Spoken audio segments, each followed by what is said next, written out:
ఎక్కడి నుంచి వచ్చా? అడ్డింకా ఏంటి మహేష్ బాబు ఫ్యానా నువ్వు? ఎలా ఉండబోతుంది సినిమా? ఎలా ఉంటది సినిమా? ఎలా ఉంటది బాగుంటదా?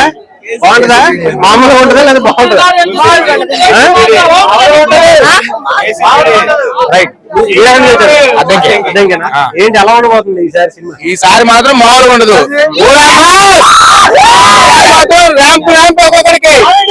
బాక్స్ ఆఫీస్ కి మంట పుట్టిద్ది. ఎలా అనిపించింది? రికార్డులు అంటే కొన్ని రికార్డులు కొత్త క్రియేట్ అవుతాయి అనుకుంటున్నారు చాలా మంది. ఖచ్చితంగా 12వ తారీఖు దాకా వెయిట్ చేస్తే రికార్డులు మీకే కనబడతాయి.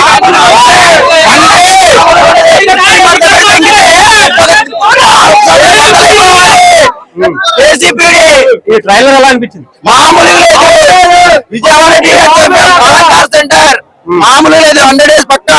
100 days. 100 days ఎలా ఉన్నాయి అంటే ఈ సినిమాలో త్రివిక్రమ్ గారు అయితే బాగుందన్న. మామూలు లేదు. చింపి పడేసారు. పోకిరి తర్వాత ఇదే మాకు మంచి బీడి. అందులో సిగరెట్ అయితే ఇందులో బీడి. అసలు మాకు ఆ సిగరెట్ బీడితో ఉన్నది ఫోటో చూస్తుంటే మాకు అసలు ఆగట్లేదన్న. మూవీ ఎప్పుడు వచ్చిందా అని చెప్పేసి వెయిటింగ్. అది రావాలి, మేము చూడాలి. అదే దిల్ ఖుష్. అలాగే రాజమౌళి గారితో నెక్స్ట్ సినిమా ఉండబోతుంది కదా, అది ఎలా ఉంటుంది? బాబు కనిపిస్తే రికార్డులు అన్నా అంతే. ఇంకా రాజమౌళి దాంట్లో మాకుంటుందా? బాబుతో సినిమా నెక్స్ట్ రాజమౌళి గారు వస్తుంది. టాలీవుడ్ ఇప్పుడు మా వాడు మొగుడు, తర్వాత నుంచి ఇంటర్నేషనల్ మొగుడు.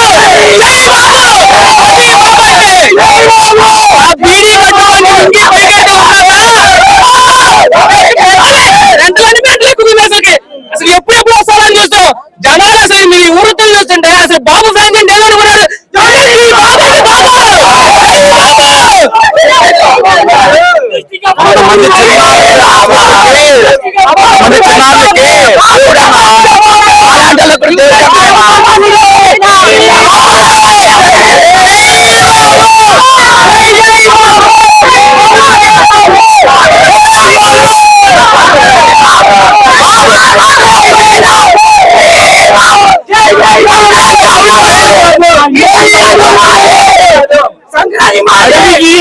అడవికి సినిమా ఒకటే ఉంటుంది.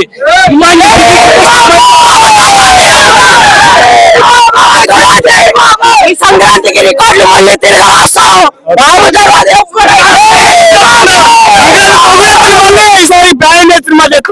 మామూలుగా ఉంటుంది ఈసారి. పాన్ ఇండియా సినిమాకి, రీజనల్ సినిమాకి యూఎస్ లో వచ్చిన ప్రీమియమ్స్ చూసారుగా. పాన్ ఇండియా సినిమాకి 5,400 ప్రీమియం సినిమాలు పడితే వచ్చి రీజనల్ మూవీకి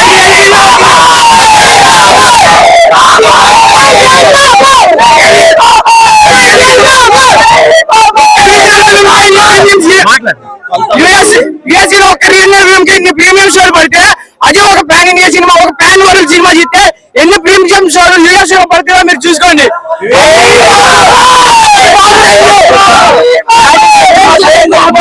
రిలీజ్ అయింది. ట్రైలర్ ఎలా చేశారు? Cinema theatre పగిలిపోతాయి. థియేటర్ మొత్తం పగిలిపోతాయి. ఇంకా 12వ తారీఖు ఒక్క షో పడుతుంది మొత్తం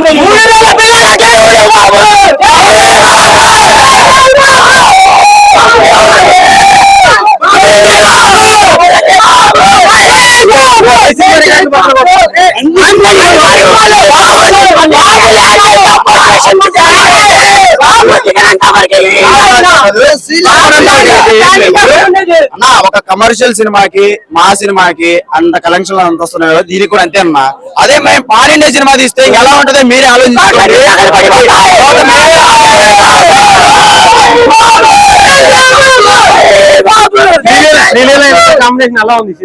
చూసావు కదన్నా ఎంత రొమాంటిక్ ఉందో. ఇద్దరు బాగానే నటిస్తారన్నా.